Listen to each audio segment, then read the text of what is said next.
ஜெபிக்கும்போது கர்த்தர் என்ன சொல்லுகின்றாரோ அதை தான் உங்களுக்கு பிரசங்கித்து கொண்டிருக்கிறேன். அப்படி செய்ய எனக்கு அவர் கிருபை பாராட்டுகிறதற்காக அவரை ஸ்தோத்திரிக்கின்றேன். கடைசி செய்தி, இது 4வது வாரம். நம்ம 2வது வாரம் செய்தி கேட்டோம். அது என்ன செய்தி என்றால், அவசரத்துக்காக ஆபத்துக்காக மாத்திரம் நம்ம ஜெபிக்கிறவர்களாக இருக்கக்கூடாது. அந்த பழக்கத்தை விட்டுடணும். அது தப்பு இல்லை, அது செய்யலாம், கர்த்தர் பதில் கொடுப்பார். ஆனால் அதையே வழக்கப்படுத்தி கொண்டு தேவையோடு இருக்கும்போது மாத்திரம் ஆபத்தான சூழ்நிலையில், வியாதியான சூழ்நிலையில் அல்லது வேறு நெருக்கமான சூழ்நிலைகளிலே மாத்திரம் ஜெபம் பண்ணிவிட்டு வாழ்க்கையின் மற்ற நாட்களிலே ஜபிக்காமலே போகிற ஒரு வாழ்க்கை மிகவும் பரிதாபமானது. அதை நாம் சீர்படுத்தி கொள்ளும்படியாக சென்ற சமயத்தில் நாம் செய்தி கேட்டோம். நீங்கள் எழுதுகிறவர்களாக இருந்தால் நீங்கள் வீட்டுக்கு சென்று அதை புரட்டி பாருங்கள். இப்பொழுது புரட்டி பார்க்க வேண்டாம். இன்றைக்கு நம்முடைய தேவன் அவர் ஜெபத்தை கேட்கிறவர் என்பதை வேதத்தில் 1000 முறை சொல்லியிருக்கிறது.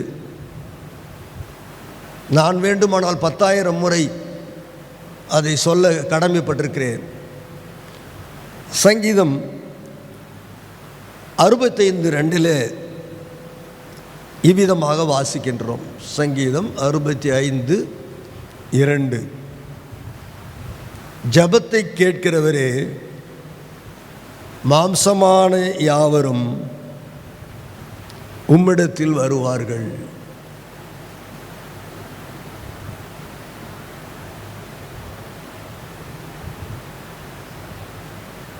மக்கள் இயேசு வண்டை ஏன் வருகிறார்கள்?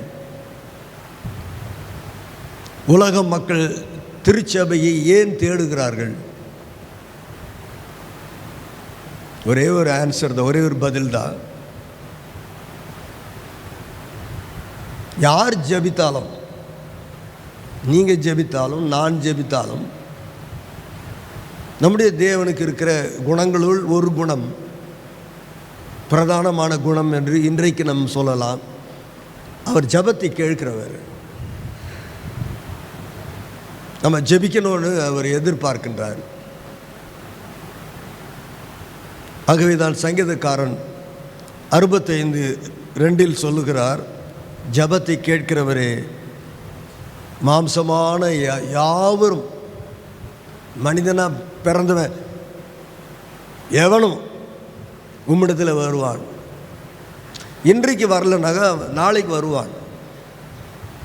இந்த 21வது நூற்றாண்டில் வரலன்னா, ஆண்டவருடைய வருகை தாமதிக்குமானால் அவன் 22வது நூற்றாண்டிலே வருவான். வந்து தான் ஆகணும்.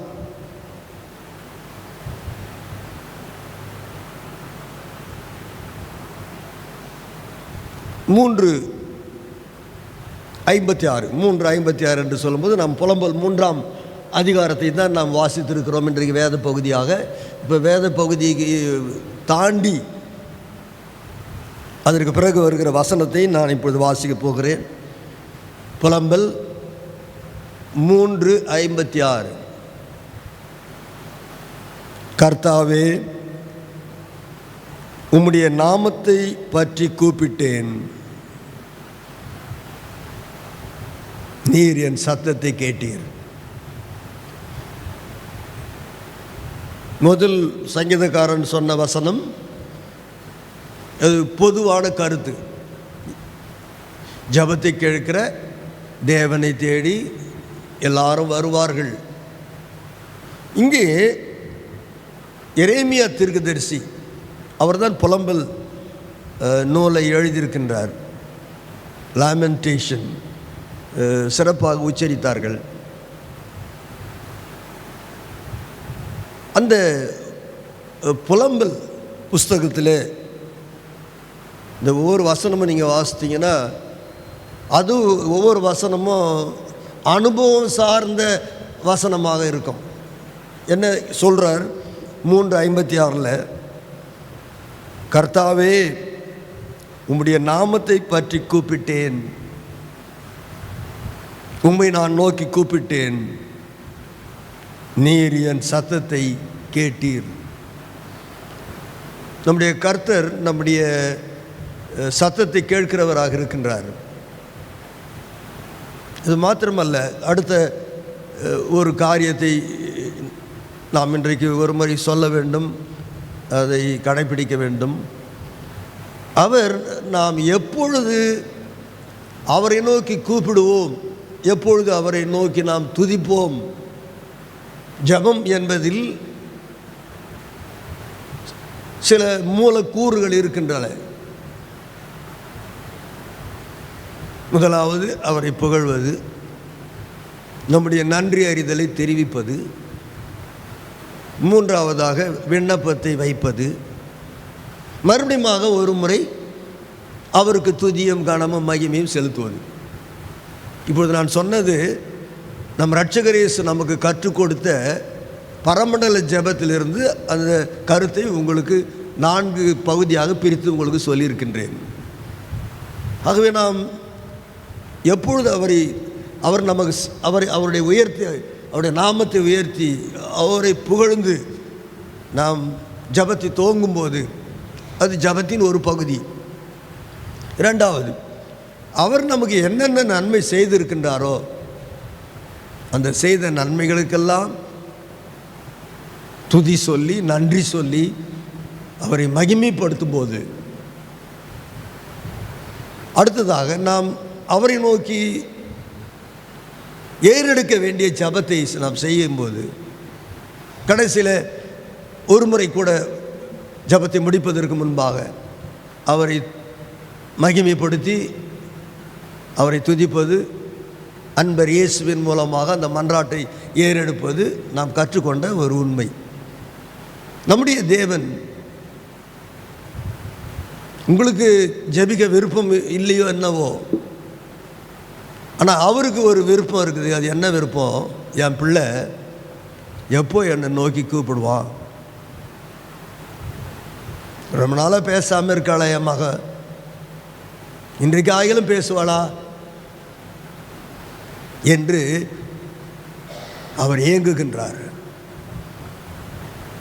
ஏக்கத்தோடு இருக்கின்றார், காத்து கொண்டிருக்கின்றார். ஜெபம் வருகிற வழியின் மேலே அவர் செவியை வைத்து காத்து கொண்டிருக்கின்றார். அவரை நோக்கி அப்பா பிதாவே என்று கூப்பிடும்போது, அவருக்கு திரளான துதியை நாம் செலுத்தும் போது அவர் அகமகிழ்ந்து நமக்காக இறங்கி நம்மை ஆசீர்வதிக்கிறவராக இருக்கின்றார். இன்றைய செய்தியினுடைய தலைப்பு இதுவரைக்கும் நாம் கேட்டதல்ல. இதுவரைக்கும் நாம் கேட்ட செய்தி, இதுவரைக்கும் கேட்ட தகவல்கள் நம்முடைய தேவனுக்கும் நமக்கும் ஜெபத்துக்கும் இருக்கிற ஒரு உறவை குறித்து நாம் கொஞ்ச நேரம் கருத்தை நாம் பகிர்ந்து கொண்டோம். இன்றைய பிரசங்க வசனம் நீங்கள் பொதுவாக ஆச்சரியப்படுவீர்கள். புலம்பல் தீர்க்க தரிசன புஸ்தகம் 3ஆம் அதிகாரம் 8வது வசனம். இப்பொழுது நான் அதை 8வது வசனத்தை வாசிக்கிறேன். நான் சத்தமிட்டு கூப்பிட்டாலும் என் ஜெபத்துக்கு வழியை அடைத்து போட்டார். இப்போ கள்ளத்துக்கு போடுற போல இப்போ டக்குன்னு இந்த வசனத்தை அவர் போட்டார். இவ்வளோ நேரம் என்ன சொல்லிட்டு இருந்தார்? அவர் ஜெபத்துக்கு பதில் கொடுக்கிறவர். இறுதியாக காணிக்கை பாட்டு பாடும் பொழுது நாம் பாடினோம், ஜெபத்தை கேட்கும் எங்கள் தேவா, ஜெபிக்கிற எங்களுக்கு அந்த ஜெப வாஞ்சி தந்துடும், நாங்கள் ஊக்கத்தோடு ஜெபிக்கணும், ஒரு முகப்பட்டு ஜெபிக்கணும் என்று சொல்லி அந்த ஜெபிப்பதற்குரிய காரியங்களை அந்த பாடல் மூலமாக நாம் பாடிக்கொண்டிருந்தோம். இப்பொழுது இந்த புலம்பல் புஸ்தகத்தை எழுதின தாசன் எரேமியா அவர்கள் என்ன சொல்கின்றார்? நான் கூப்பிடுகிறேன், நான் சத்தமிட்டு கூப்பிட்டாலும் என் ஜபத்துக்கு வழியை அடைத்து போட்டீர். I am praying aloud. Loudly I am praying. But you put an hindrance or obstacle.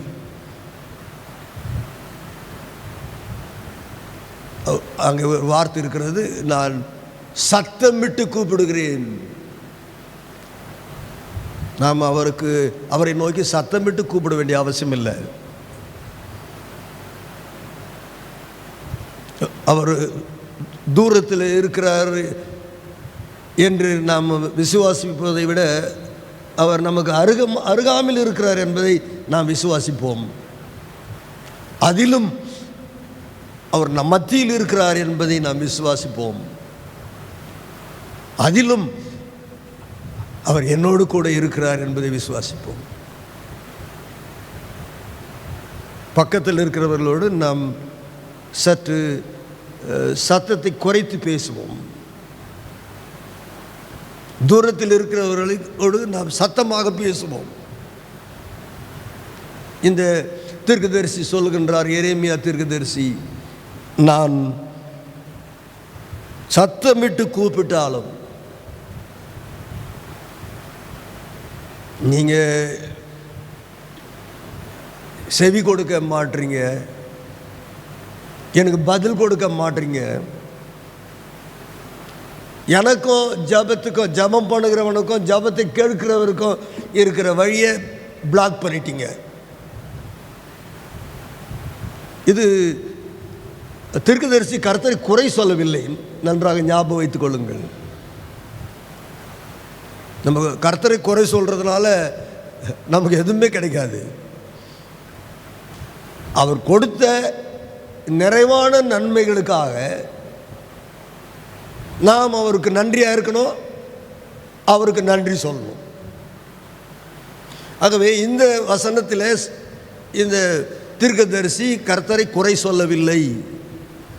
ஜெபிக்கிறவர்களே, நாம் ஜெபத்தின் மூலமாக கர்த்தரை குறை சொல்லக்கூடாது. அவர் செய்த எள் அளவு, அதில் அடுத்த ஒரு ஸ்டேஜில் சொல்லுவார்கள் எள் மூக்கு அளவு. அவர் நமக்கு நன்மை செய்திருக்க நாம் அவருக்கு பெரிய அளவில் துதி ஸ்தோத்திரங்களை நாம் ஏறெடுக்கணும்.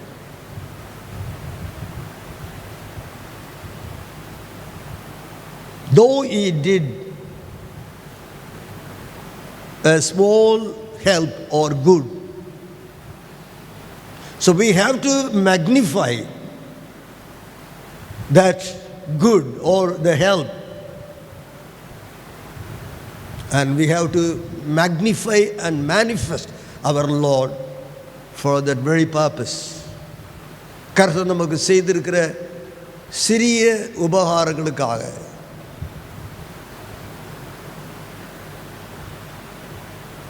உலக மக்கள் பார்வையில் இதையா செய்தார், அதுக்கு ஸ்தோத்திரம் பண்ணுறேன்னு என்னையும் உங்களையும் பார்த்து பரியாசம் பண்ணுகிற கூட்டத்தார் மத்தியில் என்ன சொல்ல வேண்டும்? It is my relationship with my God. இது தேவனுக்கும் எனக்கும் இருக்கிற உறவு. நீங்கள் அதை விமர்சிக்கிறதுக்கு உங்களுக்கு அருகதை இல்லை என்று நாம் அவர்களை சொல்ல வேண்டும். எப்போ பாரு சோத்திரன்றா, எப்போ பாரு ஜெபம் பண்ணுறா, பாட்டு பாடி கர்த்தரை ஆராதிக்கின்றா. இவளுக்கு என்ன செய்திட்டார் அவர்? சகோதரனே, நீ சொல்லலை, உன் மனைவியை பார்த்து இப்படி சொன்னியே, ஒரு நாளில் பரியாசம் பண்ணிய, விமர்சித்திய. இன்று காலையில் கர்த்தர் சொல்கிறார், என் மூலமாக சொல்கின்றார், இது ஜெபிக்கிறவர்களுக்கும் ஜெபத்தை கேட்கிறவருக்கும் இருக்கிற உறவு. இது இறைவனுக்கும் இறை மக்களுக்கும் இருக்கிற உறவு. ஆகவே இந்த தீர்க்கதரிசி சொல்லுகின்றார், நான் சத்தமிட்டு கூப்பிட்டாலும் என் ஜெபத்துக்கு வழியை அவர் அடைத்து போட்டார்.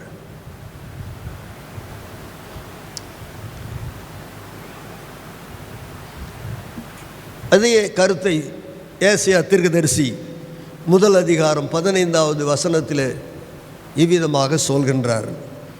ஏசாயா தீர்க்கதரிசன புஸ்தகம் முதல் அதிகாரம் 15வது வசனம், நீங்கள் உங்கள் கைகளை விரித்தாலும், உங்கள் கைகளை விரித்தால்னா இப்போ பாருங்கள், இப்படி பரலோகத்தை நோக்கி நம்முடைய 2 கைகளையும் விரித்து அவரை நோக்கி ஜெபம் பண்ணினாலும் கர்த்தர் சொல்லுகின்றார், என் கண்களை உங்களை விட்டு மறைக்கிறேன். நீங்கள் மிகுதியாய் ஜெபம் பண்ணினாலும் நான் கேளேன். You may pray hours together.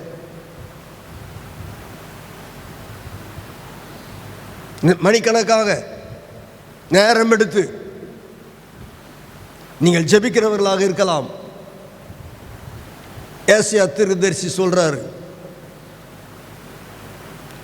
கர்த்தர் பேசுவதை சொல்லுகின்றார், நீங்கள் உங்கள் கைகளை விரித்தாலும் என் கண்களை உங்களை விட்டு மறைக்கிறேன். கையை உயர்த்தினா அந்த வசனத்தின் பொருள் என்ன? நீங்கள் கையை உயர்த்துகிறீர்கள், நான் கண்ணை மூடிக்கொள்கிறேன், பார்க்க மாட்டேன். அடுத்தது, நீங்கள் மிகுதியாக ஜெபம் பண்ணுகிறீர்கள். நீங்கள் மிகுதியாக ஜெபம் பண்ணினாலும் நான் அதை கேட்க மாட்டேன். உங்களுக்கு புதிராக இருக்கிறதா? ஜெபத்தை கேட்க மாட்டாருன்னு கர்த்தரே சொல்லுவாரா? ஒரு உள்நோக்கோடு கூட இந்த பதிலை சொல்கின்றார். நமக்கும் ஜெபிக்கிறவர்களுக்கும் ஜெபத்தை கேட்கிற கர்த்தருக்கும் இருக்க வேண்டிய ஒரு நியாயமான, அவசியமான, சரியான உறவு இல்லாத போது everything will be cut off. எல்லாமே துண்டித்து கொண்டு போயிடும். அதுதான் ஏசாயா தீர்க்கதரிசி சொல்கின்றார். யோபு பக்தன், அவரா மிகுந்த பாதிப்பான நிலைமையில் அவரே சொல்கிற, அது புஸ்தகத்தில் வாசிக்கிறோம். இந்த சொல் இப்பொழுது நான் சொல்லுகின்ற பைபிள் இருக்கா? பைபிள் மடி மேலே எடுத்து வைத்துக் கொள்ளுங்கள். யோபு பெரிய உபத்திரவத்தில் இருக்காரு. அவருடைய நண்பர்கள் எல்லாம் பேசுகிறத பைபிளில் வாசிக்கிறோம். கர்த்தர் பேசுகிறதையும் நம்ம வாசிக்கிறோம். இப்பொழுது நான் வாசிக்க போகிற வசனம் யோபு பேசின வார்த்தை. யோபு 30ஆம் அதிகாரம் 20வது வசனம். அவர் இப்படி புலம்புகின்றார், உம்மை நோக்கி கூப்பிடுகிறேன், நீர் எனக்கு மறு உத்தரவு கொடாதிருக்கிறீர். கெஞ்சி நிற்கிறேன், என் மேல் பாராமுகமாயிருக்கின்றீர். அதாவது கண்ணு நம்ம பார்க்கிற போல இருக்கும், நம்ம பேசுகிற வார்த்தை கேட்கிறவர்களுடைய செவி நம்ம பார்க்கும்போது அவர்கள் நம் சொல்வதை கேட்டுக்கொண்டிருக்கிறவர்கள் போல இருக்கும். அடுத்த கேள்வி நீங்கள் கேட்டீங்கன்னா, இன்னொரு தடவை சொல்லுங்க. இப்படி தான் ஆவிக்குரிய நிலையில் கர்த்தருக்கு முன்பாக நாம் காணப்படுகிறோம். இவர் சொல்றாரு, உம்மை நோக்கி கூப்பிடுகிறேன், நீர் எனக்கு பதில் கொடாதிருக்கிறீங்கப்பா, உமக்கு முன்பாக கெஞ்சி நிற்கிறேன். ஒரு சத்தம் கூப்பிடுகிறேன், நீர் கேட்கவில்லை. உம்முடைய சமூகத்துக்கு முன்பாக கெஞ்சினவனாக நான் நிற்கிறேன்.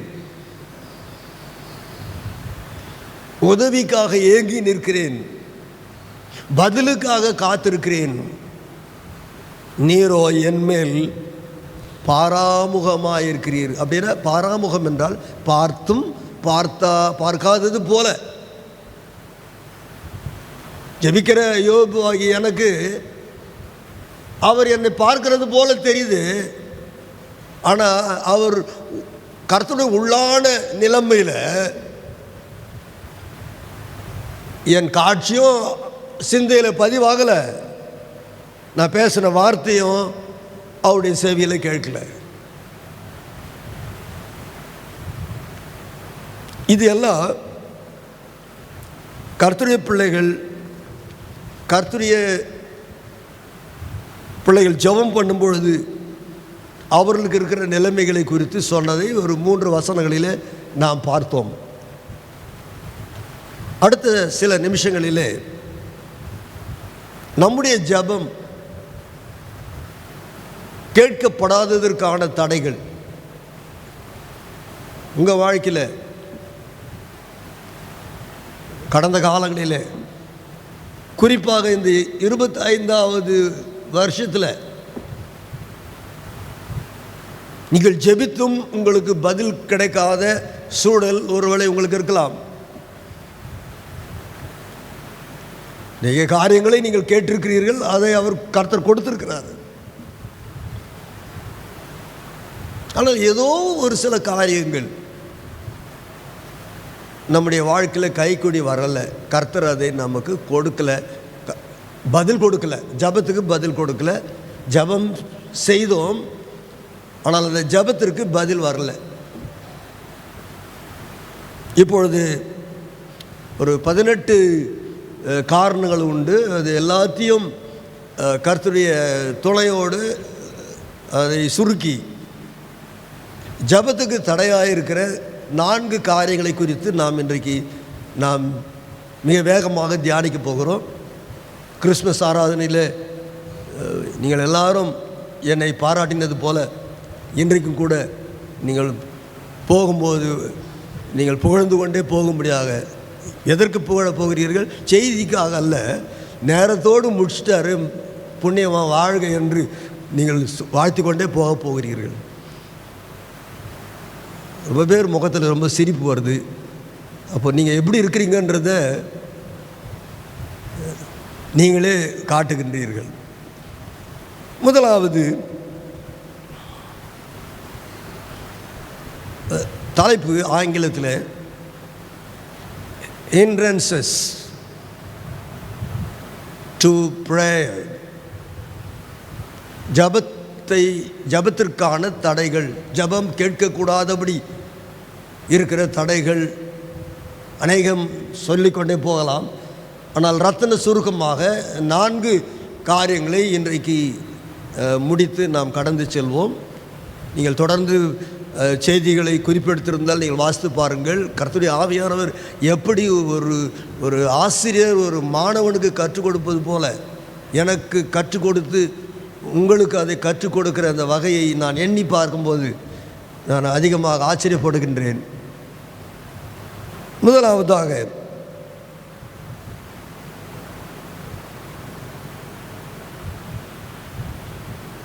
கர்த்தர் சொல்வதை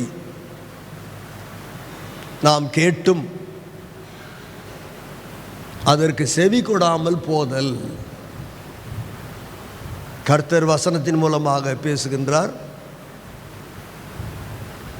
வேத வசனத்தின் மூலமாக பேசுகின்றார், தீர்க்க தரிசனத்தின் மூலமாக பேசுகின்றார்.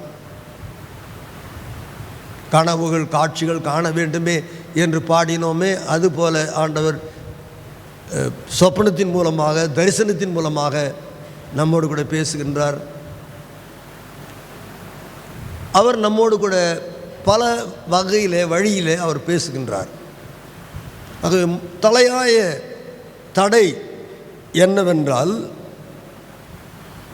நீதிமொழிகள் 28:9 குறித்து கொள்கிறவர்கள் வேகமாக குறித்து கொள்ளுங்கள். வசனத்தை நானே உங்களுக்காக வாசிக்க நான் நிற்கிறேன். வேதத்தை கேளாதபடி தன் செவியை விலக்குகிறவனுடைய ஜெபம் கர்த்தருக்கு அருவருப்பாக இருக்கு.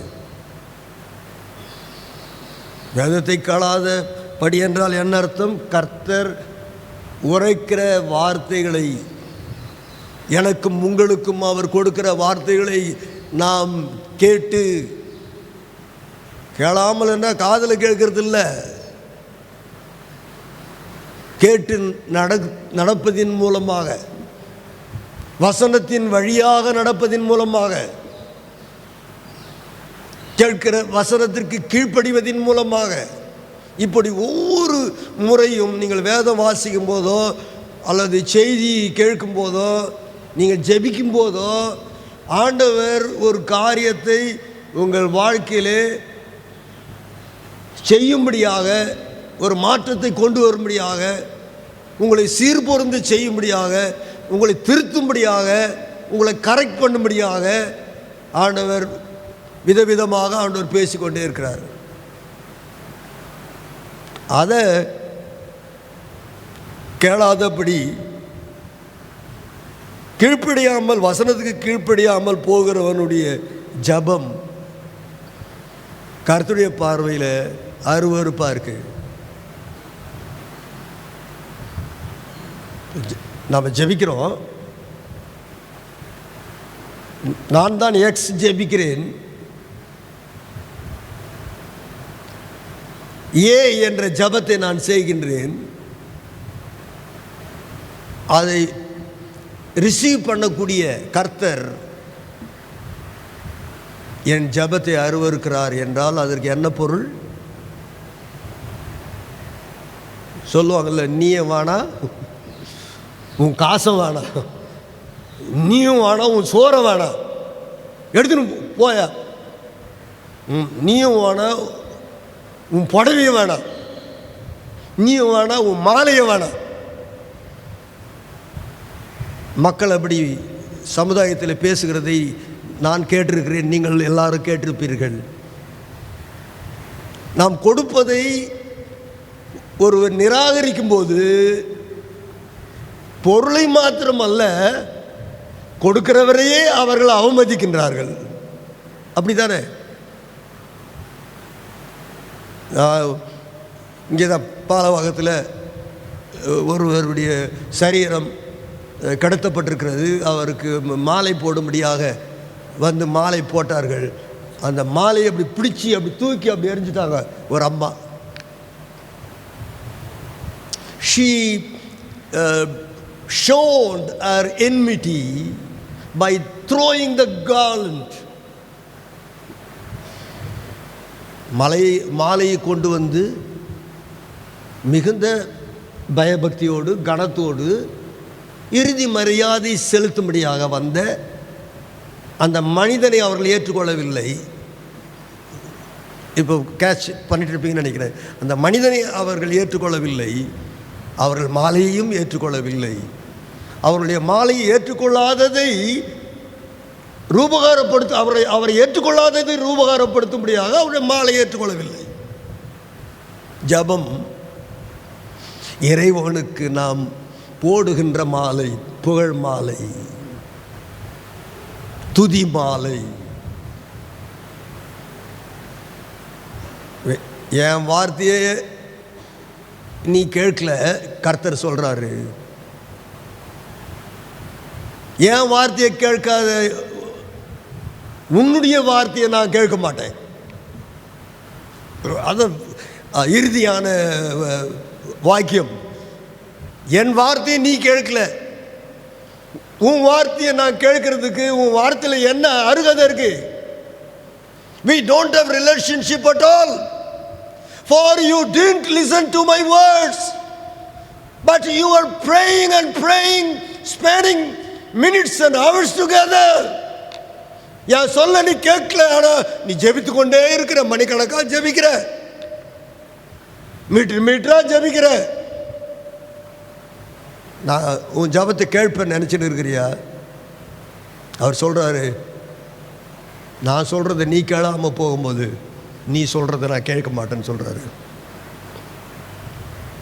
தேவனோடு நாம் போராடுகிறவர்களாக இருக்க வேண்டாம். தேவனோடு நாம் எதிர்த்து நிற்கிறவர்களாக இருக்க வேண்டாம். அந்த தேவனுக்கு முன்பாக நம்மை தாழ்த்தி அவருக்கு முன்பாக சாஷ்டாங்கமாக விழுந்து நாம் ஏசாயா தீர்க்கதரிசி போல சொல்லுவோமா? சொல்லும் அடியேன் கேட்கிறேன் என்று சாமுவேல் தீர்க்கதரிசி சொல்கிறாரு. ஏசாயா தீர்க்கதரிசி என்ன சொல்கிறாரு? இதோ அடியேன் இருக்கிறேன், என்னை அனுப்பும் என்று சொன்னார். பவுல் என்ன சொன்னார்? நான் என்ன செய்ய நீர் சித்தமாக இருக்கிறீர் என்று சொன்னார். இவரெல்லாம் வேதத்தில் பெரிய பெரிய முக்கியமான பரிசுத்தவான்கள். கர்த்தர் பேசும்போது இணங்கினவர்கள், கீழ்ப்படிந்தவர்கள், விட்டு கொடுத்தவர்கள், ஒப்பு கொடுத்தவர்கள். இன்னொரு வசனத்தை அதற்கு ஆதாரமாக நாம் வாசிக்க இருக்கின்றோம். சகரியா 7:13. மறுபடியும் அதே கருத்தில் சகரியா 7:13 நான் இப்போது வாசிக்கின்றேன். நான் கூப்பிடும்போது அவர்கள் எப்படி கேளாமற் போனார்களோ அப்படியே அவர்கள் கூப்பிடும்போது நான் கேளாமல் இருந்தேன். அவர் ஜனங்களை பேரை சொல்லி, அல்லது இஸ்ரவேலே, யாக்கோபே, எப்ராஹிமே அப்படின்னு கூப்பிட்டு சொல்றாரு. ஆனால் அவர் சொல்ல கேட்காம போனது ஜனங்களுடைய, அவர் சொல்றாரு, மிகுந்த வேதனையோடு இன்று காலையில் அதை நாம் தியானித்து கொண்டிருக்கிறோம். நீங்களும் என்னை நோக்கி கூப்பிடும்போது உங்கள் வார்த்தை நான் கேட்க மாட்டேன் என்று சொல்கின்றார். இன்று காலையில் கர்த்தருக்கு கீழ்ப்படியும்படியாக, அவருடைய சொல்லுக்கு கீழ்ப்படியும்படியாக உங்கள் உள்ளத்தை கர்த்தருக்கு ஒப்பு கொடுங்கள். அவர் உங்கள் வாழ்க்கையிலே எத்தனையோ மேன்மையான மகிமையான காரியங்கள் எல்லாம் நடத்தும்படியாக அவருக்கு ஒரு பிளான் இருக்குது, அவருக்கு ஒரு திட்டம் இருக்கிறது. அதை அவர் ஒரு வங்கியில் எப்படி ஒரு நிதி இருப்பு இருக்கிறதோ, அவருடைய இருப்பில் நமக்காக செய்யும்படியாக அநேக காரியங்கள் இருக்கிறது. காலால் எட்டி வதைப்போமா?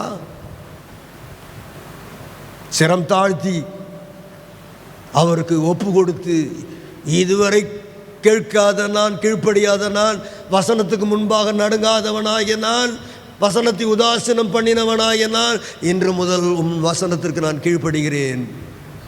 நீங்கள் பேசுகிற சத்தியத்திற்கு நான் உட்படுகிறேன். சத்தியத்துக்கு இனி நான் எதிர்த்து நிற்க மாட்டேன்.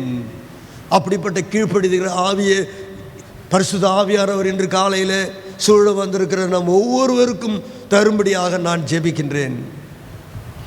ஜெபத்துக்கு பதில் வராததற்கு இரண்டாவது தடை, நாம் கர்த்தருடைய சித்தத்தின்படி போகும்போது, கர்த்தரின் சித்தத்தின்படி நடவாமல் போகும்போது அவர் நம்முடைய ஜெபத்துக்கு பதில் கொடுக்க மாட்டார். ஒரு வசனம் வாசித்து விட்டு நாம் அதற்கு ஒரு எடுத்துக்காட்டாக ஒரு காரியத்தை நாம் தியானிக்க இருக்கின்றோம். 1 யோவான் 5:14. நாம் எதையாகிலும் அவருடைய சித்தத்தின்படி கேட்டால் அவர் நமக்கு செவி கொடுக்கிறார் என்பதே அவரை பற்றி நாம் கொண்டிருக்கிற தைரியம்.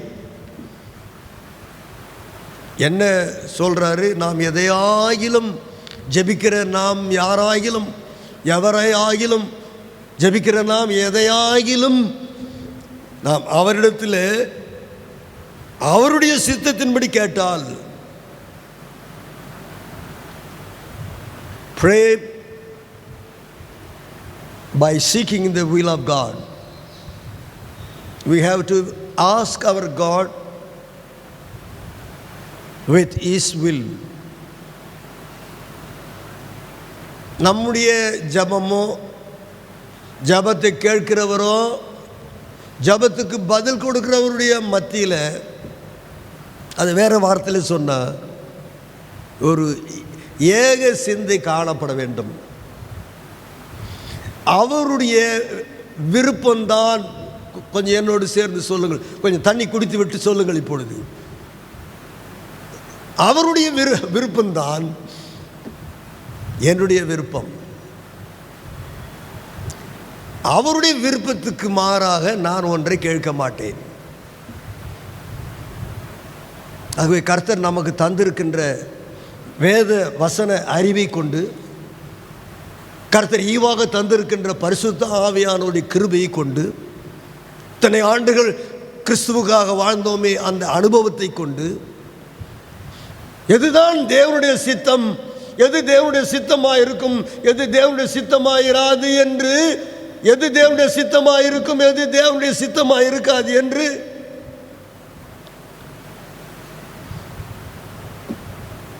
அறிந்து அதை கேட்க வேண்டும். நாம் ஏதாவது ஒன்று ஆசைப்பட்டுட்டு பிடித்து விட்டிருப்பீர்கள்னு நான் நினைக்கிறேன். ஏதாவது ஒன்று ஆசைப்பட்டுட்டு, எவனாவது ஒருத்தனை ஆசைப்பட்டுட்டு, எவனாவது ஒருத்தையை ஆசைப்பட்டுட்டு, ஏதாவது ஒரு உலக காரியம் பெற்றுக்கொள்ள வேண்டும் என்று ஆசைப்பட்டுட்டு, அந்த நம்முடைய சுய சித்தத்தை, அதற்கு இன்னொரு பெயர் ஆசைன்றதுக்கு, நம்முடைய ஆசைன்றதுக்கு நம்முடைய சுய சித்தத்தை எப்போவும் ஜபத்தில் வச்சு ஜபம் பண்ணுறீங்களா? ஜபம் பண்ணுறேன். உபவாசத்து ஜபம் பண்ணுறீங்களா? உபவாசத்து ஜபம் பண்ணுறேன். காத்திருந்து கருத்தோடு ஜபம் பண்ணுறீங்களா? கருத்தோடு காத்திருந்து ஜபம் பண்ணுறேன். எதுக்காக ஜபம் பண்ணுறீங்க?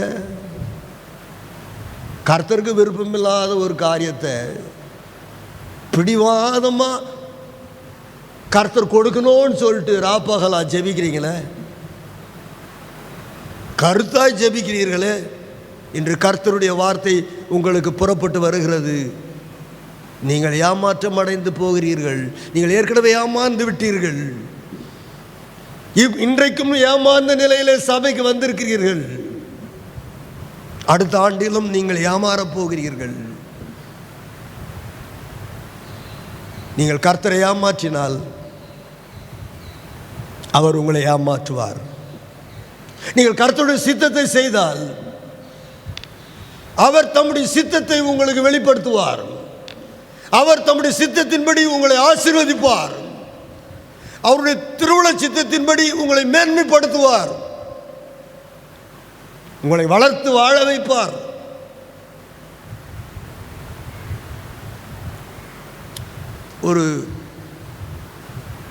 ஒரு நூதனமான ஒரு தாயார், நம்ம ரொம்ப பேருக்கு 2 பிள்ளைங்க இல்லையா? எண்ணிலேருந்து ஸ்டார்ட் பண்ணுறேன். இந்த தாயாருக்கு 2 பிள்ளைங்க. ஒரு முறை ஆண்டவர் இயேசுவிடத்தில் அந்த தாயார் சென்று, அப்பம் பேர் செபெதேயு, செபெதேயுவின் குமாரர் யாக்கோபு யோவான். இவர்களை, இந்த ஆண்டவர் இயேசுடைய சீஷர்களை அந்த அம்மையார் அழைத்து கொண்டு ஆண்டவரிடத்தில் சென்று, இயேசப்பாவிடத்தில் சென்று ஒரு கோரிக்கை வைத்தார்கள். ஐயா, உங்கள் ராஜ்யத்தில் நீங்கள் வரும்போது, நீங்கள் சிங்காசனத்தில் உட்காரும்போது, ஒரு பக்கம் உங்கள் வலது பக்கத்தில் என் பிள்ளையில் ஒருத்தனை உட்காரணும், இடது பக்கத்தில் இன்னொரு பிள்ளை உட்காரணும். மீதி 10 சீஷனுடைய கதி என்ன ஆகும்னு அந்த சகோதரி யோசிக்கலை.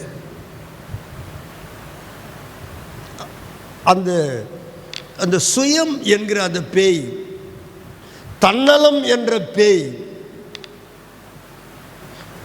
ஊழியத்துக்கு பிள்ளைகளை ஒப்பு கொடுத்துட்டா. ஆனால் தேவனுடைய சித்தம் என்னது என்று அறியாமல் வலது பக்கத்தில் ஒருத்தன் உட்காந்தான்னா என் பிள்ளையாக தான் இருக்கணும், இடது பக்கத்தில் ஒருத்தன் உட்காந்தான்னா அது அடுத்த என் பிள்ளையாக தான் இருக்கணும். ஆண்டவர் இயேசு சொன்னார், சீட்டில் உட்கார வைக்கிறது என்னுடைய வேலை இல்லை, என்னுடைய பிதாவுடைய வேலை. You are asking wrong person. தவறான நபரிடத்தில் உன் கோரிக்கையை வைக்கிறாய். தேவனிடத்தில் வைக்க வேண்டிய கோரிக்கை தேவனிடத்தில் வைக்க வேண்டும், மனிதனிடத்தில் வைக்க வேண்டிய கோரிக்கை மனிதனிடத்தில் வைக்க வேண்டும், பிதாவிடத்தில் வைக்க வேண்டிய கோரிக்கை பிதாவிடத்தில் வைக்க வேண்டும், குமாரனிடத்தில் வைக்க வேண்டிய கோரிக்கை குமாரனிடத்தில் வைக்க வேண்டும். அவர் சொல்றாரு, எனக்காக பெரிய தியாகம் செய்வீங்க, அந்த அளவுக்கு அந்த சேபேதேயுவின் மனைவிக்கும் அவளுடைய பிள்ளைகளுக்கும் ஒரு நல்ல ஒரு ஆவிக்குரிய முதிர்ச்சி வளர்ச்சி இருந்தது. அதனால் கர்த்தருடைய சித்தத்துக்கு விரோதமான காரியத்தை கேட்கலாமா?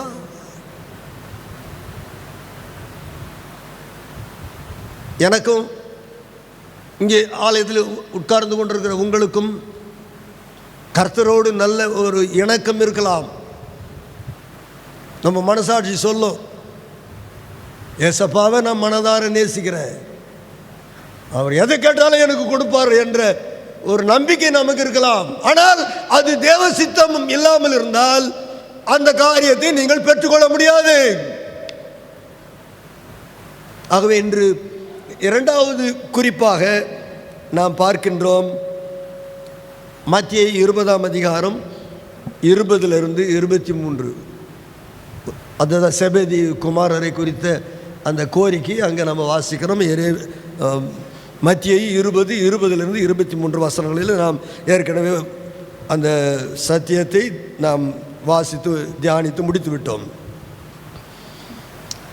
முதலாவது நாம் கர்த்தருடைய சத்தியத்துக்கு நாம் கீழ்ப்படிய வேண்டும்.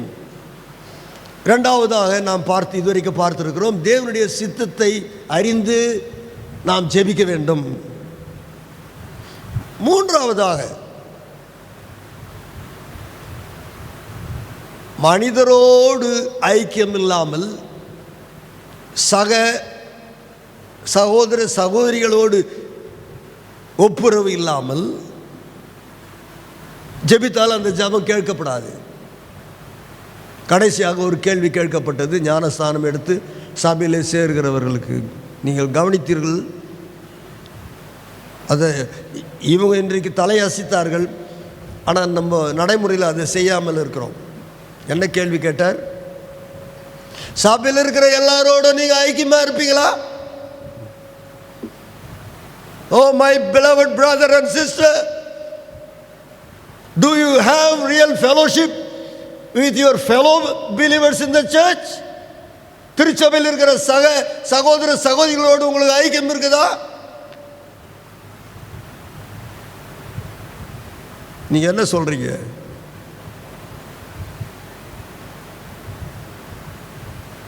நம்ம ஐக்கியம் கொள்ள பார்த்தால் கூட அந்த ஐக்கியத்தை விட்டு வழுவி கொண்டு விலகி ஓடுகிற கூட்டத்தை தான் நாம் பார்க்கின்றோம். யாக்கோபு அப்போஸ்தலன் 5ஆம் அதிகாரம் 16வது வசனத்திலே சொல்லுகின்றார். 5:16, நீங்கள் சுகமடையும்படிக்கு, அங்கே தமிழில் வாசிக்கிறேன், நீங்கள் சொஸ்தமடையும்படிக்கு, நீங்கள் சுகமடையும்படிக்கு உங்கள் குற்றங்களை ஒருவருக்கொருவர் அறிக்கையிட்டு ஒருவருக்கு ஒருவர் ஜெபம் பண்ணுங்க. அங்கே 2 காரியம் சொல்லப்பட்டிருக்கிறது, நான் திருப்பி சொல்கின்றேன். ஜெபம் பண்ணுங்கன்னு சொன்னால் நம்ம எல்லாரும் ஜெபம் பண்ணுவோம். இந்த நெருக்கமான நேரத்தில் எனக்கு ஒரு தொலைபேசி மூலமாக ஒரு செய்தி வந்தது, ஜெபிக்க சொல்லி.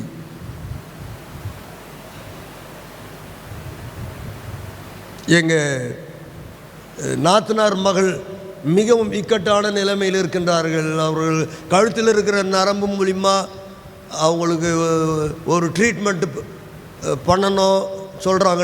பாஸ்டர் நீங்கள் அதுக்காக ஜெபம் பண்ணுன்னு சொன்னாங்க.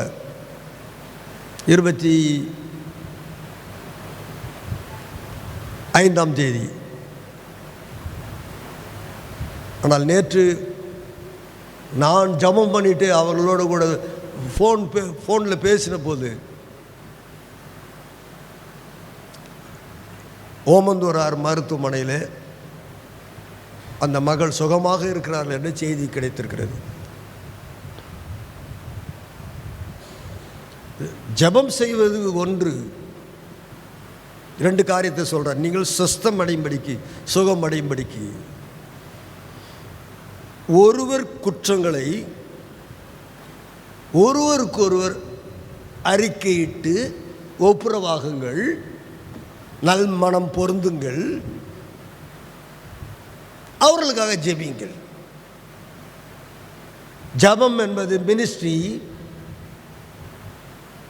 ஒப்புரவாகுதல், கன்சிலியேஷன் என்பது செய்ய வேண்டிய அடிப்படையான காரியம். நடைமுறை வாழ்க்கை, சகோதரத்துவம், ஐக்கியம். என்ன சொல்லுகிறார் கர்த்தர் யாக்கோபு மூலமாக? நீ ஜெபம் பண்ணுவதற்கு முன்பாக நீ ஜெபம் பண்ணினால் நீ ஜெயம் எடுப்பாய். நீ ஜெபம் பண்ணினால் நான் சுகம் கொடுப்பேன். அது என்னுடைய வேலை. ஜெபம் பண்ணுகிறாய், அது உன்னுடைய வேலை. ஜெபத்துக்கு பதில் கொடுப்பது என்னுடைய வேலை. ஜெபிக்கிறவனே, இன்னொருவருக்கு நன்மை வருவதற்காக ஜெபிக்கிறாயே, அந்த காரியத்தை செய்யும் முன்பாக நீ ஒரு காரியத்தை செய்ய வேண்டும். நீ ஒரு காரியத்தை, இப்படி அதற்கு பேர் வைக்கலாம், நீ 0 காரியத்தை செய்து முடித்தவனாக காரியத்திற்காக ஜெபம் பண்ணு. என்ன சொல்றாரு? உங்கள் குற்றத்தை. அப்போ அங்கே ஒரு வியாதியஸ்தர் இருக்காரு. இந்த வசனத்தின்படி நம்ம பார்க்கும்போது அது ஒரு சபையினுடைய சூழ்நிலை. அது சபையாக இருக்கலாம், அல்லது தேவ ஜனங்க பிள்ளைகள் கூடி அந்த வியாதியஸ்தனுக்காக ஜெபம் பண்ணுகிற ஒரு இடமாக இருக்கலாம். அங்கே ஒருவருக்கு மேலே 2 அல்லது அதற்கு மேலே இருக்கிறவர்கள் அங்கே இருக்கிறது போல இந்த வசனம் காட்சி அளிக்கிறது. நீங்கள் என்ற வார்த்தை சொல்கிறார். அவன் சுகம் அடையணும்னா முதலாவது நீ சுகம் அடையணும். You must have to be healed spiritually so that he will also be healed physically. நீ முதலாவது ஆத்மீக ரீதியாக, ஆன்மீக ரீதியாக, ஆவிக்குரிய ரீதியாக நீ ஒரு சுகம் அடைய வேண்டும். அதற்கு பிறகு உன் சகோதரன் சுகமடை, சரீரப்படி சுகமடையும்படியாக நீ ஜெபிக்கலாம். நான் பதில் கொடுப்பேன் என்று கர்த்தர் சொல்கின்றார். ஆகவே நீங்கள் சுகமடையும்படிக்கு உங்கள் மத்தியில் இருக்கிற ஒரு வியாதியோ அல்லது அது போன்ற ஒரு தேவையோ, இன்னொருவருக்காக பாரப்படுகிற சகோதரனே சகோதரியே, இன்னொருவருக்காக ஜெபிக்கிற கர்த்தருடைய மகளே மகனே, நீ அவர்களுக்கு ஜெபிப்பதற்கு முன்பாக அந்த ஜெபத்தில் சேர்ந்து ஜெபம் பண்ணுறீங்களே. ஒருவேளை கணவனும் மனைவியும் சேர்ந்து ஜெபம் பண்ணலாம், ஒருவேளை மகனும் தாயும் சேர்ந்து ஜெபம் பண்ணலாம், 2 சகோதரிகள் சேர்ந்து ஜெபம் பண்ணலாம். அந்த சேர்ந்து ஜெபம் பண்ணுகிறவர்களுக்குள்ளே ஒரு மனம், ஒரு ஒற்றுமை, ஒரு அண்டர்ஸ்டாண்டிங் இல்லாமல் போகுமானால் அந்த ஊழியம் தோல்வியாக முடிவடைந்து விடும். ஜெப ஊழியம் தோற்று போகும். நீ ஜெபிக்கிறாய், ஆனால் உனக்குள்ளே ஐக்கியம் இல்லையே. நீங்கள் சொஸ்தமடையும்படிக்கு ஒருவர் குற்றங்களை ஒருவரிடத்தில் அறிக்கை செய்து ஒருவருக்காக ஒருவர் ஜெபம் பண்ணுங்கள் என்று நாம் ஏற்கனவே வாசித்தோம். மத்திய 6ஆம் அதிகாரம் இன்னொரு வசனங்களை அதற்கு நாம் ஆதாரமாக வாசிக்க வேண்டும். மத்திய 6:14-15. மத்திய 6:14-15. மனுஷருடைய தப்பிதங்களை நீங்கள் அவர்களுக்கு மன்னியாதிருந்தால் உங்கள் பிதா உங்கள் தப்பிதங்களையும் மன்னியாதிருப்பார். If you fail to forgive your brother or sister, God says he will not and cannot forgive your sins. உன் சகோதரன் உனக்கு விரோதமாக செய்த தப்பை, குற்றத்தை, பாவத்தை நீ அவனுக்கு மன்னியாமல் அந்த மன்னிப்பை நீ ரிசர்வ் பண்ணி வச்சிருந்தால், if you withhold the forgiveness by not forgiving your brother, உன் சகோதரனே உன் சகோதரியை நீ மன்னிக்க மனமில்லாமல் அதை உன் வசத்திலே வைத்துக்கொண்டு ஆட்டம் காட்டும்படியாக நீ நினைக்கின்றாயே, உன்னை ஆட்டம் காட்டும்படியாக உன்னை படைத்தவர் இன்று காலையிலே சொல்லுகின்றார், நீ மன்னித்தால்தான் நான் உன்னை மன்னிக்க முடியும். ஏற்கனவே நம்முடைய பாவங்களை அக்கிரமங்களை எல்லாம் அவர் மன்னித்து விட்டார். ஆனால் மறுபடியும் நம்ம மன்னிப்பு பெறுகிற அளவில் இருக்கிறோம், நம்ம மன்னிப்பு அளிக்கிற அளவில் இருக்கிறோம். ஆகவே மன்னிப்பு பெறுவதும் மன்னிப்பு அளிப்பதும் அது ஒரு சுழற்சியான ஒரு காரியம். தேவனிடத்திலிருந்து நாம் மன்னிப்பை பெற்று மனிதனுக்கு நாம் மன்னிக்கிறோம். தேவன் நம்மை மன்னிக்கின்றார், நாம் மனிதனை மன்னிக்கின்றோம். ஜெபம் பண்ண வரையா அவர் நம்ம ரொம்ப மெதுவாக இப்போ நம்மளை கூப்பிடுறாரு, நம்ம பேரை சொல்லி. புது விசுவாசி பேரையே சொல்கிறேன்னே, மார்கரெட் என்னை நோக்கி ஜெபம் பண்ண முடியாது, என் சமூகத்துக்கு வரைய மகளே. ரொம்ப நல்லது, உனக்கு அந்த ஜெப ஆவி இருக்கிறதை குறித்து சந்தோஷப்படுகிறேன். அந்த நேரத்தை ஒதுக்கி என்னை தேடும்படியாக உனக்கு இருக்கிற ஆர்வத்தை நான் மனதார மெச்சிக்கொள்கிறேன். நீ ஜெபம் பண்ணுவதற்கு முன்பாக உனக்கு பகையாளிகள் இருக்கிறார்களே, உன்னாலே மற்றவர்களை நேசிக்க முடியாதபடி கசப்போடு இருக்கிறாயே, அந்த கசப்போடு ஜெபிக்காதம்மா, அதை கரெக்ட் பண்ணிக்க. தகப்பன் தன் பிள்ளைக்கு சொல்வது போல, கொஞ்சம் படிக்க தடுமாறுகிற மாணவனையோ மாணவியோ ஆசிரியை சொல்வது போல, நீ என்னிடம் மன்னிப்பு பெற வேண்டுமானால் நீ மற்றவர்களை மன்னி. அந்த மன்னிக்கும் மாண்பை உன் அளவிலே நிறைவேற்றும்படியாக, என்னுடைய மன்னிப்பின் மாண்பை உன்னுடைய அளவிலே நிறைவேற்றும்படியாக உனக்கு அந்த கிருபையை நான் தந்திருக்கின்றேன். மன்னிக்கிறது என்பது அது ஒரு அருள் கொடை. காசு பணம் செலவில்லை. நம்ம உள்ளதிலிருந்து கர்த்தர் நமக்கு கொடுத்திருக்கிறாரு, அவரிடமிருந்து அந்த மன்னிப்பை பெற்றிருக்கிறோம்.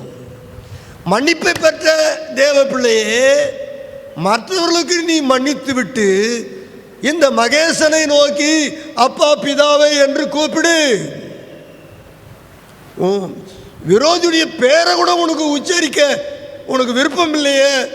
யாராவது சொன்ன அவ பேரை சொல்லாத, அவ கதை எனக்கு வேண்டாம் என்று நீ சொல்கிறாயே, உன் கதை அவருக்கு வேணுமா? நீ அவரை நோக்கி கூப்பிட்டு அவனுக்கு பதில் கொடுப்பாரா? எத்தனை தன்னலமான காரியம். We receive forgiveness, but we fails to forgive others. நாம் மன்னிப்பை கர்த்தரிடத்திலிருந்து பெற்றுக்கொண்டிருக்கிறோம். ஆகவே மன்னிப்பை பெற்றோம், இன்றைக்கு மன்னிக்கின்றோம். மறுபடியும் நாம் மீறி போகும்போது கிருபையாக கர்த்தர் நம்மை மன்னிப்பார். நம் அளவிலே மற்றவர்களை நாம் மன்னிப்போம். இப்படி இந்த மன்னிப்பு என்கிற இந்த மாண்பு இது ஒரு சுழற்சியாக அது போய்கொண்டே இருக்கும். 3 காரியங்களை இதுவரைக்கும் நம்ம பார்த்திருக்கிறோம். நாம் ஒப்புரவாகாமல் ஜெபிக்கும்போது கர்த்தர் நம்முடைய ஜெபத்தை கேட்க மாட்டார் என்பது 3வது குறிப்பு. கடைசியாக நிர்ணய வசனத்தை வாசிக்கலாம். சங்கீதம் 66 18 சங்கீதம் 66 18 20. சங்கீதம் 66 18 20. நீங்கள் எடுக்கிற வரைக்கும் நான் கொஞ்சம் காத்திருக்கிறேன், அதனால தான் நான் ஸ்லோவாக போகிறேன்.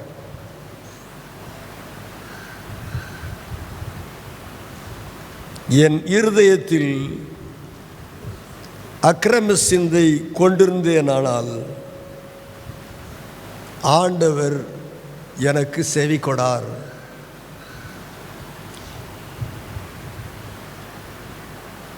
இப்பொழுது நான் அதை வாசிக்க ஏவப்படுகிறேன்.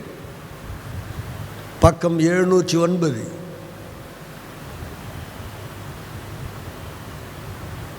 என் இருதயத்தில் அக்கிரம சிந்தை கொண்டிருந்தேனானால் ஆண்டவர் எனக்கு செவி கொடார். அக்கிரம சிந்தை அது வெறும் சிந்தையாக இருக்காது, அக்கிரம் செய்கிறவனாக என்னை அது நடத்தும். இப்படி அந்த வசனத்தை நான் மாற்றி தியானிக்கின்றேன். நான் அக்கிரம சிந்தையை என் இருதயத்தில் பிடித்து கொண்டு என் இருதயத்தில் அந்த அக்கிரம சிந்தை என்னை நடத்துகிற பாதையிலெல்லாம் நான் பாவம் செய்து அக்கிரமம் நடப்பித்து துன்மார்க்கமாய் நடந்து கிறிஸ்தவனாகிய நான் வாழ்ந்து கொண்டிருக்கின்றேன். என் ஜெபத்தை அவர் கேட்பாரா என்று நீங்கள் கேள்வி கேட்டால், இங்கே சங்கீதக்காரர் ஒரு வெற்றி முழக்கம் எடுக்கின்றார்.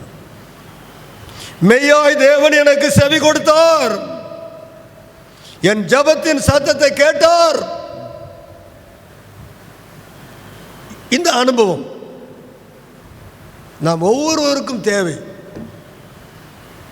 நம்ம கேட்கிறது எல்லாம் நாம் பெற்றுக்கொள்ள வேண்டும். நாம் கேட்டதை பெற்றுக்கொண்டதற்காக நாம் கொண்டாட வேண்டும். எப்படி கொண்டாடுறது? பட்டாசு வெடித்தில்லை, கர்த்தரை குறித்து அவரை புகழ்ந்து துதித்து ஜெபிப்பது மாத்திரமல்ல, எந்தெந்த ஜெபத்திற்கு கர்த்தர் நமக்கு பதில் கொடுத்தாரோ அது ஒருவேளை ரகசியமான ஒரு காரியம் இருந்தால் அதை பகிரங்கமாக சாட்சி சொல்ல வேண்டிய அவசியம் இல்லை. நீங்கள் கர்த்தரிடத்தில் மாத்திரம் சொல்லிட்டா போதும். ஆனால் அநேகர் அதன் மூலமாக பக்தி விருத்தி அடையும்படியான ஒரு காரியத்தை நீங்கள் கேட்ட ஜெபத்துக்கு அவர் பதில் உங்களுக்கு கொடுத்து விட்ட போது நீங்கள் பகிரங்கமாக அவருடைய திரு சமூகத்திலே மகா சபையில் சாட்சியின் மூலமாக அவருடைய நாமத்தை நீங்கள் உயர்த்தி காட்ட வேண்டும். அந்த மறுபடியுமாக அந்த 18-19 வசனங்களை வாசித்து 20வது வசனத்தை நான் வாசிக்கின்றேன். என் இருதயத்தில் அக்கிரம சிந்தை கொண்டிருந்தேனானால் ஆண்டவர் எனக்கு செவி கொடார். மெய்யாய் தேவன் எனக்கு செவி கொடுத்தார். அல்லேலூயா. மெய்யாகவே உங்களுக்கு அவர் பதில் கொடுத்திருக்கிறாரா? கடந்த வெள்ளிக்கிழமை இரவு ஒரு சகோதரி இங்கே சபையில் வந்து சாட்சி கொடுத்தார்கள். கர்த்தர் பதில் கொடுத்தார். பாஸ்டர் ஜெபம் பண்ணார், கர்த்தர் சுகம் கொடுத்தாரு. ஆனால் சுகம் பெற்றவர்கள் வெட்கப்படாமல் 2 சந்தர்ப்பத்தில் கர்த்தர் செய்த அந்த அதிசயத்தை பகிரங்கமாக சாட்சி கொடுத்தார்கள். அது சங்கீதக்காரனுடைய அனுபவம் என்னவென்றால், மெய்யாய் தேவன் எனக்கு செவி கொடுத்தார், என் ஜபத்தின் சத்தத்தை கேட்டார், என் ஜபத்தை தள்ளாமலும் தமது கிருபையை என்னை விட்டு எடுத்துக்கொள்ளாமலும் அல்லது என்னை விட்டு விலக்காமலும் இருந்த தேவனுக்கு ஸ்தோத்திரம். நாம் அக்கிரம சிந்தையோடு, அக்கிரம செய்கையோடு, பாவத்தோடு, பரிசுத்தமில்லாத ஒரு வாழ்க்கை வாழ்ந்து கொண்டு நாம் ஜெபிக்கலாம். கிறிஸ்தவங்களுக்கு தான் சொல்ல வேண்டியது இல்லையே. முன்னால் வந்து ஜெபம் பண்ணால் எழுந்து வரமாட்டோம். ஆனால் பேர் சொன்னால் நம்ம நல்லா சிறப்பாக ஜெபம் பண்ணுவோம். இதுவும் சூரியனுக்கு கீழே இருக்கிற ஒரு மாய். நம்ம சிறப்பாக ஜெபம் பண்ணுவோம். ஆனால் கேள்வி நல்லது, நீங்கள் டெக்னிக்கலாக ஜெபம் பண்ணுறீங்க. இங்கே ஒரு சகோதரி இருக்காங்க, அவங்க ரொம்ப டெக்னிக்கலாக ஜெபம் பண்ணுவாங்க. அவங்க ஜெபத்தை ஒரு தம்பி கேட்டுட்டு என்கிட்ட சொன்னார், ஐயா அவங்க சிறப்பாக ஜெபம் பண்ணுறாங்களே, அதனுடைய ரகசியம் என்னன்னு கேட்டார். அப்போ நான் சொன்னேன், அவங்க ஊழியம் ஜப ஊழியம், அவங்க உத்தியோகமும் ஜப ஊழியம், அதனால தான் அவங்க அப்படி சிறப்பாக பண்ணுறாங்கன்னு சொன்னேன். ஆகவே நாம் சிறப்பாக பண்ணால் நல்ல வார்த்தையை ஜோடித்து மிக அழகாக நேர்த்தியாக எல்லாரும் காதோக்கு இனிமையாக ஜெபிப்பது அல்ல ஜபம். நம்ம சொல்லணும், மெய்யாகவே தேவன் எனக்கு செவி கொடுத்தார், என் ஜபத்தின் சத்தத்தை. அப்படின்னா என்ன அர்த்தம்? My prayer never ended in failure. நான் ஜெபித்த ஜெபம் தோல்வி அடையல. அது எதை குறிக்கிறது?